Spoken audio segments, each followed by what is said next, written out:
अस्सलाम वालेकुम दोस्तों, मैं हूं मोहम्मद कमरान और आप देख रहे हैं मोहम्मद कमरान यूट्यूब चैनल। इस वीडियो में हम बताएंगे कि चाइना के लिए जो स्टडी है, चाइना में जो स्टडी करनी है, तो कौन-कौन से स्कॉलरशिप के थ्रू आप स्टडी कर सकते हैं या आपकी जो स्कॉलरशिप है, वो जो आपको मिलती है, उसकी स्टाइपेंड कितनी होती है, वो क्या-क्या फैसिलिटीज़ प्रोवाइड करती है, ये सारी चीज़ें हम इस वीडियो में कवर करेंगे। इसके साथ दूसरी बात कि हम ये एक्सप्लेन करेंगे कि आपको अप्लाई कैसे करना है, चाइनीज़ यूनिवर्सिटीज़ के लिए अप्लाई कैसे करेंगे, कौन-कौन से डॉक्यूमेंट्स रिक्वायर्ड होते हैं। फ़र्स्ट ऑफ़ ऑल कोई नया बंदा होता है तो उसके लिए बहुत मुश्किल होती है कि हमें क्या-क्या डॉक्यूमेंट्स चाहिए होते हैं, या जो चाइनीज़ यूनिवर्सिटीज़ की वेबसाइट्स होते हैं वो बहुत कॉम्प्लिकेटेड होती है, या तो पाकिस्तान में खुलती नहीं है, बहुत मुश्किल से ओपन होती है, या जो वेबसाइट ओपन हो जाती है उसको फिर ट्रांसलेट करना पड़ता है, या खुद ही वो ट्रांसलेट गूगल ट्रांसलेटर के थ्रू वो ट्रांसलेट हो जाती है। लेकिन कभी कभार ऐसा भी होता है कि वो जो ट्रांसलेट हो जाता है तो उसमें चीज़ें उलट पुलट हो जाती है, बहुत सही नहीं होती है, इंसान समझ नहीं आती कि किस जगह पे मैं जाऊँ, या मैं अपनी चाइनीज़ यूनिवर्सिटीज़ के वेबसाइट पे अपना डिपार्टमेंट कैसे ढूंढूँ, अपने सब्जेक्ट्स अपना मेजर कैसे ढूंढूँ, या अपना प्रोफ़ेसर जो है वो आपका, आप कौन-सा प्रोफ़ेसर को, जो आपकी फ़ील्ड के रिलेटेड प्रोफ़ेसर है, उसको मैं कैसे ढूँढूँ? तो ये सारी इनिशियल जो प्रॉब्लम्स होती हैं, ये बहुत मुश्किल होती है, ये बहुत क्रिटिकल होती है।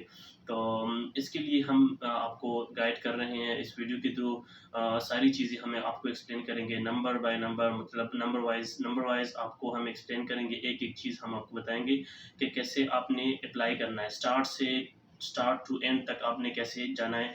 तो ये सारी चीज़ें हम इस वीडियो में बताएँगे। हम सबसे पहले हम देखते हैं कि स्कॉलरशिप जो है वो कितना स्टाइपेंड प्रोवाइड करता है, और उसके बाद उसमें कितनी और फैसिलिटीज़ होती है। तो मैं जो जिस यूनिवर्सिटी में हूँ, Huazhong university of science and technology में, तो मैं इस पे मास्टर डिग्री के प्रोग्राम में सेलेक्ट हो गया हूँ। तो इसकी जो स्टाइपेंड होती हैं वो सीएससी स्कॉलरशिप के लिए है 3000 युआन, यानी 3000 आरएमबी, वो आपको प्रोवाइड करेंगे स्टाइपेंड। इसके साथ-साथ आपको आपकी जो एकोमोडेशन है वो बिल्कुल फ्री होती है, और जो मेडिकल इंश्योरेंस होती है वो भी बिल्कुल फ्री होती है, और 3000 युआन आपको पर मंथ जो है वो स्टाइपेंड मिलेगा। 3000 युआन जब आपको मिल जाता है तो उसमें आपने क्या-क्या करना होगा, आपने जो इलेक्ट्रिसिटी बिल होगा या जो वाटर का बिल होगा वो आपने पे करना होगा, और अगर आपने खाना खुद बनाना है तो फिर आपके लिए बहुत ईज़ी हो जाएगा, मतलब वो बहुत कम एक्सपेंस आता है उसपे ना, कि आप खुद ही बना लेते हैं ना सारी चीज़ें।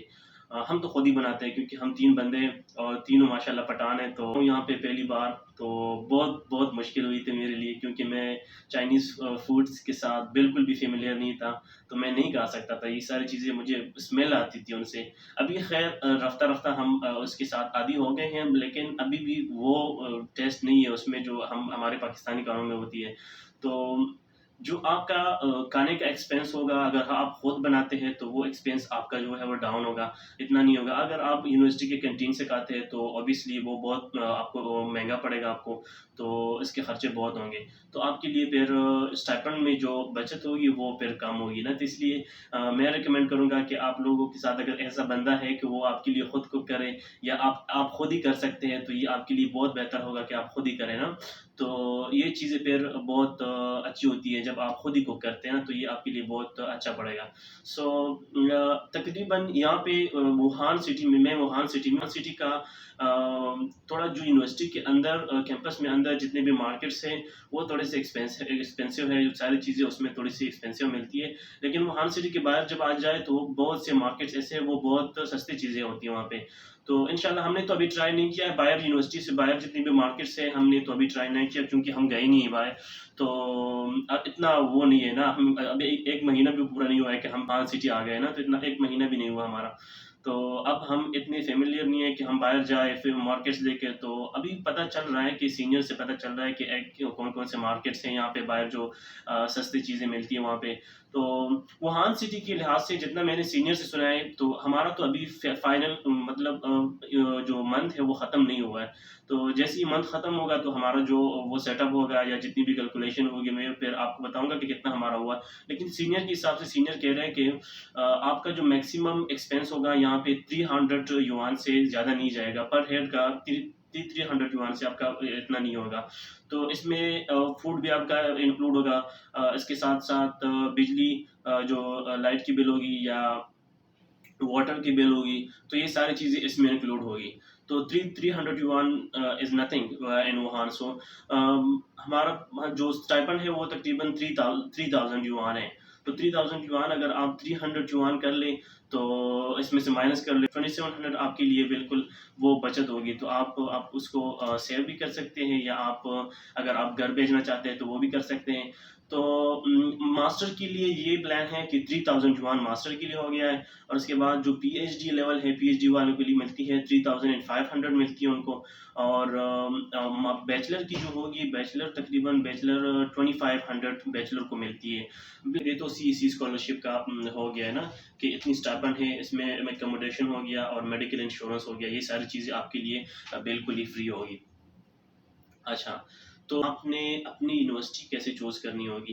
यूनिवर्सिटीज़ आपने ऐसे चूज़ करनी होगी कि पहले आपने चाइनीज़ यूनिवर्सिटीज़ को सर्च करना होगा। लिस्ट में सर्च करेंगे गूगल पे चाइनीज़ यूनिवर्सिटीज़, तो सारी चाइनीज़ यूनिवर्सिटीज़ आ जाएँगी। तो उसके यूनिवर्सिटीज़ के मेन पेज पे आपने जाना होगा, ठीक है? यूनिवर्सिटीज़ के मेन पेज पे जाना होगा, यूनिवर्सिटीज़ के मेन पेज पे आपने सर्च करना होगा अपना डिपार्टमेंट जो है। सबसे पहले आपने देखना होगा कि उसमें ऊपर लिखा होगा हेडिंग पे कि स्कूल स्कूल या कॉलेज लिखा होगा। तो उसमें आपको क्लिक करना होगा, वहाँ पे आपने नीचे आना होगा, डिपार्टमेंट डिपार्टमेंट चेक करना होगा कि आपका डिपार्टमेंट कौन-सा है। तो डिपार्टमेंट में आपने अपना डिपार्टमेंट सेलेक्ट करना होगा। तो अगर आपका डिपार्टमेंट सेलेक्ट हो गया है, तो आपने उसमें फिर फैकल्टी मेंबर्स को सर्च करना होगा कि आपके फैकल्टी मेंबर्स कितने हैं, तो वो सर्च करना होगा। फैकल्टी मेंबर्स में फिर आपने उनकी जो रिसर्च है वो देखनी होगी कि उनके जो रिसर्च है आपके जो फील्ड है उससे रिलेटेड है कि नहीं है। तो जितने भी प्रोफेसर्स आपकी फील्ड के रिलेटेड रिसर्च किए हुए हैं ना, तो उनकी ईमेल आपने कॉपी करनी होगी। उनकी ईमेल जब आप कॉपी करते हैं, उनका नेम और उनकी ईमेल या उनका कॉन्टैक्ट नंबर वो आपने कॉपी करनी है और एक लिस्ट में आपने उसको पेस्ट करनी है। तो सारे प्रोफ़ेसर हर एक यूनिवर्सिटी की अपनी पेज बनाएँ, हर एक यूनिवर्सिटी की अपनी पेज बनाएँ, हर एक यूनिवर्सिटी के साथ फैकल्टी मेंबर्स का नेम, यूनिवर्सिटी नेम और इस तरह उनकी ईमेल और फ़ोन नंबर। ये सारी आपने एक लिस्ट बनाई, वर्ड पेज पे आपने बनानी होगी। उसके बाद आता है कि आपने प्रोफ़ेसर्स को मेल कैसे करना है। ये सबसे आम बात है। अपने प्रोफ़ेसर्स को मेल करने से पहले अपनी अच्छी तरीके से आपने अपनी सीवी बनानी है। प्रोफ़ेशनल लेवल की सीवी बनानी है आपने। प्रोफ़ेशनल लेवल की जो सारी चीज़ें आपने की है, एक्सपीरियंस है, जितने भी एक्सपीरियंसेस आपने आपने किए, उसमें वो ऐड करनी है। जितने भी सर्टिफ़िकेट्स आपने लिए, ये सेमिनार्स अटेंड किया आपने, वो सारे आपने उस सीवी में ऐड करने हैं। सीवी जितनी आपकी अच्छी होगी, उतना ही आपको एक्सेप्टेंस लेटर देने में वो मतलब ईज़िली आपको एक्सेप्टेंस लेटर मिल जाता है, ठीक है? और इसके साथ-साथ जितने भी आपने रिसर्च किए या आपकी पब्लिकेशंस हैं, पेपर्स पब्लिश किए आपने, तो वो आपने मेंशन करनी है। आपकी जितनी भी स्किल्स हैं, वो आपने अपनी सीवी में मेंशन करने हैं। सारी चीज़ें आपकी सीवी में होनी चाहिए, परफेक्ट सीवी होनी चाहिए आपकी, ठीक है? इंशाल्लाह मैं एक और वीडियो बनाऊँगा कि आप अच्छी सीवी कैसे बनाते हैं या अच्छी सीवी कैसे होती है, प्रोफ़ेशनल लेवल की सीवी होती है, वो कैसे होती है, वो मैं एक अलग वीडियो बनाऊँगा। इंशाल्लाह मैं उसमें सारी चीज़ें ऐड कर दूँगा, ठीक है? अच्छा, तो फिर आपने ईमेल करनी होगी। ईमेल करने में आपने कुछ चीज़ों में थोड़ी-सी एहतियात करनी होगी। सबसे पहले आपने ईमेल की जो बॉडी है, उसमें आपने सारी चीज़ें एक्सप्लेन करनी है। जो आपका जो स्टडी का एम है, या जो आपकी ये कह लें कि आपको प्रपोज़ल कह लें, या आप रिसर्च प्रपोज़ल कह लें आप उसको।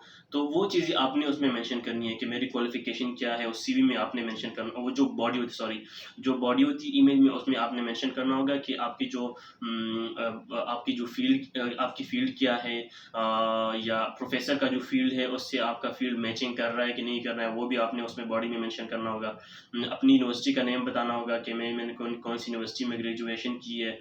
प्रॉपर वो है सेटअप है, वो मैं आपके साथ शेयर करूँगा एक नेक्स्ट वीडियो में, कि आपने अपनी जो ईमेल की जो बॉडी है वो आपने कैसे बनानी होगी, ठीक है? उसके लिए मैं वीडियो बनाऊँगा इंशाल्लाह, वो सारी चीज़ें उसमें एक्सप्लेन हो जाएगी।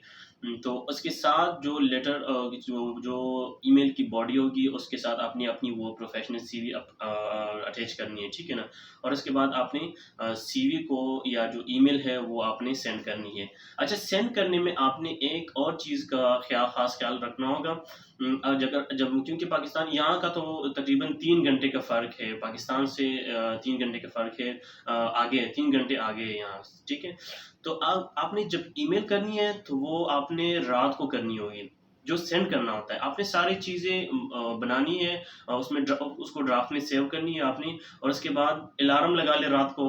तो इसका फ़ायदा ये होता है कि यहाँ पे जो प्रोफ़ेसर हैं, वहाँ के जब तकरीबन 3 बज रहे होते हैं या 4 बज रहे होते हैं, हाँ, वो आ जाते हैं, ऑफ़िस में आ जाते हैं, क्योंकि यहाँ पे तो सुबह होती है, तो वो आ जाते हैं। तो जो आपकी जो ईमेल है, वो बिल्कुल इनबॉक्स में वो बिल्कुल हेड पे होती है, मतलब वो सबसे आगे होती है। क्योंकि जैसे ही वो अपना ईमेल ओपन करता है, तो सबसे पहले आपकी जो वो होती है, ईमेल होती है, वो पड़ी होती है, तो वो ओपन कर लेता है। क्योंकि बहुत सारे ईमेल आते हैं, कुछ ईमेल ऐसे होते हैं कि वो रह जाते हैं, वो नहीं सीन करते, वो बहुत ज़्यादा होते हैं, तो वो सीन ही नहीं करते। तो डिपेंड करता है सुपरवाइज़र पे कि वो कैसा है, उनकी लेवल क्या है, या वो कैसे आपको डील करता है, वो डिपेंड करता है। तो मैं यही कह रहा था कि आपने ईमेल ऐसे करनी है कि रात को करनी होगी, 3-4 बजे रात को करनी होगी, तो वो यहाँ पे सुबह जैसे ही ऑफ़िस में आ जाता है, तो आपकी जो ईमेल है, वो सबसे टॉप पे होगी, तो वो ईज़िली उनको अप्रोच कर सकते हैं, ठीक है? तो ये हो गया। उसके बाद आपको, अगर आपने जो बॉडी बनाई है या जो आपने सीवी है, तो पसंद आ जाए उनको, वो समझ आए कि ये मेरे रिसर्च के लिहाज से मेरे साथ मैच करते हैं ये स्टूडेंट्स, तो वो आपको एक्सेप्टेंस लेटर, उस ईमेल की रिप्लाई में आपको एक्सेप्टेंस लेटर दे देते हैं, ठीक है? वो एक्सेप्टेंस लेटर लेना ज़रूरी नहीं है, ठीक है? ये मैं बता दूँ, एक्सेप्टेंस लेटर लेना ज़रूरी है, लेकिन एक्सेप्टेंस लेटर लेने से आपकी जो स्कॉलरशिप की विनिंग जो चांसेस है, वो बढ़ जाते हैं, ठीक है ना? स्कॉलरशिप की विनिंग के चांसेस बढ़ जाते हैं, एडमिशन देने के चांसेस बढ़ जाते हैं, ठीक है?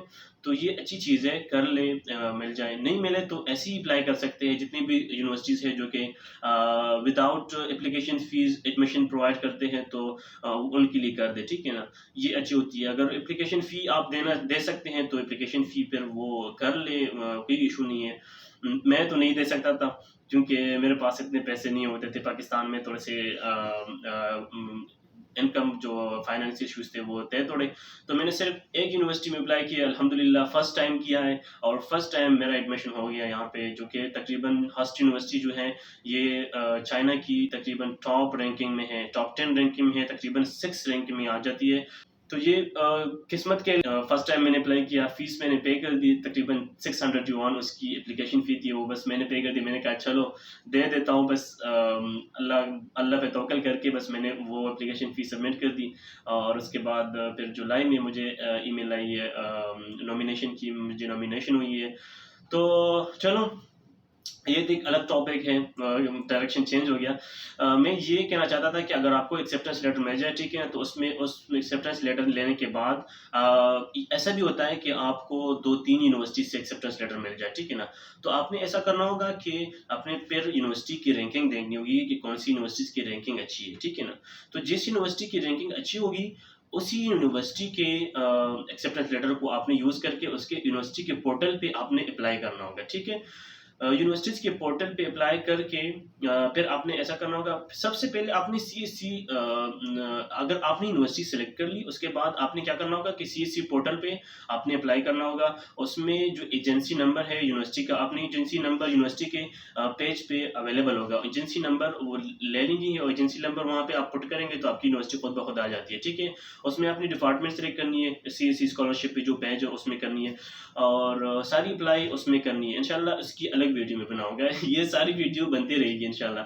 तो सीएससी स्कॉलरशिप की जो होम पेज है, उस पे अप्लाई करनी है। उसके बाद जो एप्लीकेशन डाउनलोड हो जाएगी आपकी, वो एप्लीकेशन आपने लेनी है, और अपनी यूनिवर्सिटी के पोर्टल पे उसमें अपना एक वो होगा, ऑप्शन होगा कि आपने सीएससी स्कॉलरशिप के लिए अप्लाई किया है कि नहीं किया है। तो आपने उस पे क्लिक करना है कि किया है, तो आपसे माँगेगी एप्लीकेशन, वो जो आपने सीएससी पोर्टल से डाउनलोड की है, वो वहाँ पे आपने अपलोड करनी है, ठीक है?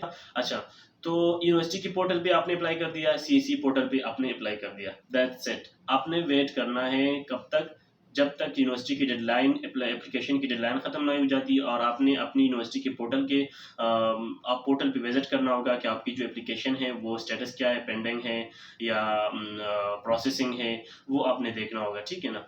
तो ये आहिस्ता-आहिस्ता होता रहेगा। मेरी यूनिवर्सिटी का जो टाइम था वो इंतहाई ज़्यादा था, तकरीबन जुलाई में मुझे, और मज़े की बात, मुझे ईद के दिन पे मुझे नॉमिनेशन का ईमेल आया था कि आपकी नॉमिनेशन हो गई है सीईसी स्कॉलरशिप के लिए। ईद के दिन पे आप देखें कितनी खुशी की बात है कि ईद के दिन पे मुझे मिली है ऐसी अच्छी न्यूज़ मुझे मिली है, ठीक है? तो मुझे नॉमिनेशन ईमेल आ गई है। उसके बाद मैं वेट करता हूँ, वो कहते हैं कि अब ये जो है फाइनल रिव्यू के लिए हम मिनिस्ट्री ऑफ चाइना को ये भेज रहे हैं, वो वहाँ से फाइनल रिव्यू करके फिर हम आपको दूसरी ईमेल करेंगे। तो बस तकरीबन हार्डली 5 और 6 डेज़ बाद मुझे कांग्रेचुलेशन का ईमेल आया कि कांग्रेचुलेशन, आपकी सीसी स्कॉलरशिप पे सिलेक्शन हो गई है और आपने जो वो करनी है, रजिस्ट्रेशन वगैरह का प्रोसेस है या कंफर्मेशन का प्रोसेस है या वीज़ा प्रोसेस है, हमने आपके डॉक्यूमेंट्स जो है वो भेजने होंगे। फिर तकरीबन वो कह रहे थे कि हम डॉक्यूमेंट्स भेजेंगे ना, तो आपने, अच्छा दूसरी बात, वो आपसे एड्रेस मांगेंगे। तो एड्रेस, आपने ऐसी एड्रेस देनी है जहाँ पे डीएचएल की सर्विस वो अवेलेबल है। कुछ यूनिवर्सिटी डीएच मुझे तो डीएचएल सर्विस पे आई है, तो मैंने फिर हमारा एक शॉप है कारखानों मार्केट में, तो उस शॉप का एड्रेस मैंने दिया उसमें, और डीएचएल का सर्विस क्योंकि वहाँ पे अवेलेबल है वो प्रोवाइड करते हैं। वो भी कोई इशू नहीं है, अगर आप अपने लोकल एरियाज़ या घर या गाँव या जो भी एड्रेस है वो दे दें, वो भी कोई इशू नहीं, क्योंकि ये डीएचएल सर्विस आपके गाँव तक नहीं जाएगी, तो वो फिर टीसीएस के थ्रू वो कन्वर्ट करके वो डीएचएल वाले टीसीएस को दे देते हैं और आपको टीसीएस के थ्रू अपने गाँव या जहाँ भी लोकल एरियाज़ हैं वहाँ पे आपको डिलीवरी मिल जाती है, ठीक है ना? ईज़िली मिल जाती है, कोई इशू नहीं है वहाँ पे, ठीक है? अच्छा, तो वो डॉक्यूमेंट्स आपको मिलें, उसके बाद उस डॉक्यूमेंट्स को लेके उसमें जेडब्ल्यू फॉर्म होता है और आपका एडमिशन नोटिस होता है, ठीक है ना? बहुत इंपॉर्टेंट चीज़ है, इसको कहीं घुमाना नहीं है क्योंकि दूसरी पे नहीं मिलेगी आपको। तो ये बहुत इम्पोर्टेंट चीज़ है। इस 2 डॉक्यूमेंट्स के थ्रू आपको चाइनीज़ वीज़ा मिलेगा, जो कि तकरीबन 3 मंथ्स का होता है। वो आपको मिल जाएगा, X1 वीज़ा आपको मिल जाता है और X1 वीज़ा के बाद आपने फ़ौरन अपनी टिकट कटवानी है चाइना आने की, ठीक है ना? क्योंकि यूनिवर्सिटीज़ की जो डेडलाइन होगी कि मतलब आपने एंट्री कब करनी होगी, वो उस डेडलाइन के थ्रू आपने क्या करना होगा, चाइना में एंटर होना है। हमारी यूनिवर्सिटीज़ का बहुत अच्छा स्टाफ था, क्योंकि उन्होंने कहा है कि आपने 4 सितंबर से 6 सितंबर तक अगर आप वुहान इंटरनेशनल एयरपोर्ट पे आएँ, तो हम आपको पिक कर लेंगे, यूनिवर्सिटी तक ले जाएँगे आपको, ठीक है? तो मुझे तो यूनिवर्सिटी की बस खड़ी हुई थी वहाँ पे, जैसे ही मैं वुहान इंटरनेशनल एयरपोर्ट पे आ गया, तो वहाँ पे एक बंदा खड़ा हुआ था, वो हस्ट का जो लोगो था वो पकड़ा हुआ था उसने, वो कह रहे थे कि आ जाए। तो बस उनके साथ मैं आया हूँ, बस में बैठ के बस फिर वो यूनिवर्सिटी मुझे डॉर्मेट्री लेके आए हैं यहाँ पे बस। अच्छा, मुझसे एक ज़रूरी चीज़ मिस हो गई है। आपने करना होगा अप्लाई के लिए, बनाना होगा medical form, medical examination form बनानी होगी। वो आप इसके जो जो पेज हैं, जो मेडिकल फिजिकल एग्जामिनेशन पेज हैं, वो मैं आपको दे दूंगा वीडियो पे, उसकी भी उस पर भी मैं एक वीडियो बनाऊंगा। उसका जो फॉर्म है वो मैं आपको डिस्क्रिप्शन में दे दूंगा, उसको आप डाउनलोड करें या आप ऑनलाइन सर्च करके चाइनीज फिजिकल एग्जामिनेशन फॉर्म वहाँ से ले के उसको फिल करके, और अपनी भी जितनी भी गवर्नमेंट हॉस्पिटल है जहाँ भी आप जाएं, गवर्नमेंट हॉस्पिटल जाएं और वहाँ पे अपनी वो सारे टेस्ट करके वहाँ से मेडिकल ऑफिसर से स्टैंप लगवा के वो मेडिकल आपने अप्लाई के लिए सिर्फ यूज़ करना है, ठीक है ना? दूसरी बात, अगर आपको वीज़ा मिल जाता है तो वीज़ा वीज़ा वीज़ा के लिए तो खैर वो मेडिकल ज़रूरी नहीं होता, लेकिन यहाँ आके फिर यूनिवर्सिटी वाले आपसे मांगेंगे, ठीक है ना, वो लेटर। तो वो लेटर आप ले लें वहाँ से, और यहाँ से वो फिर ले जाते हैं इंटरनेशनल हेल्थ केयर सेंटर है क्या, इस तरह का कुछ नेम है। हमें तो यूनिवर्सिटी वाले लेके गए थे, उनका बस अरेंज किया हमें हमारे लिए, और हम गए बसों में, और वहाँ पे उन्होंने हमसे वो जो चाइनीज़ ऑक्यूपेंशन सेंटर का जो मेडिकल हमने किया था वहाँ पे तकरीबन मुझे पड़ा था 7,000 रुपये का।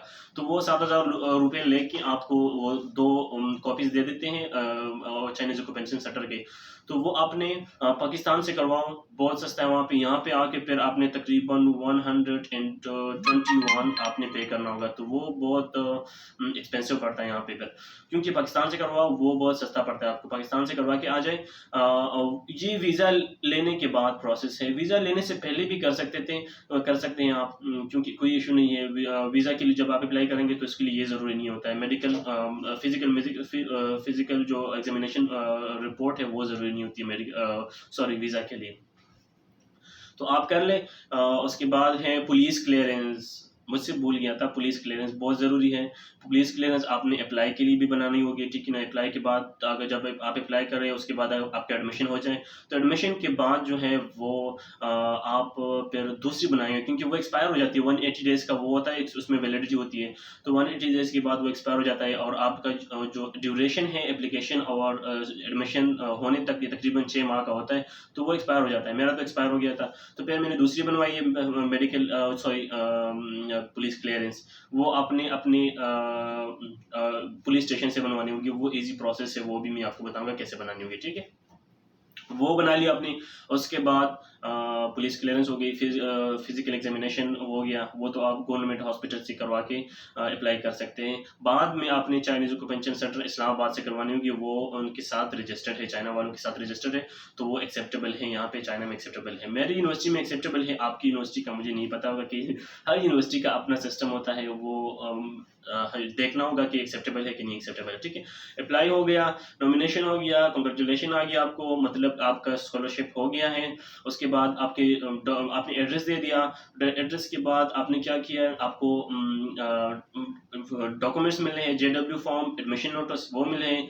वीज़ा के लिए अपॉइंटमेंट लें और वीज़ा के लिए अप्लाई करें। अप्लाई वीज़ा मिल जाए तो बस किस्सा ख़त्म। आपने क्या करना होगा, टिकट लेके आपने आना होगा यहाँ पे। दैट्स इट, ये सारी इन्फॉर्मेशन थी। इंशाल्लाह जो भी इन्फॉर्मेशन ये सारी मैंने आपको बताई है, एक एक मैं आपको एक्सप्लेन करके इस पे अलग वीडियो बनाऊंगा और आपके साथ ये सारी चीज़ें शेयर करूंगा। तो ये इन्फॉर्मेशन आज की वीडियो के लिए काफ़ी थी, क्योंकि वीडियो थोड़ी सी लंबी हो गई। खैर इन्फॉर्मेशन इसमें थोड़ी सी ज़्यादा है, so don't mind please, and thank you so much for watching. Thank you, अल्लाह हाफिज़।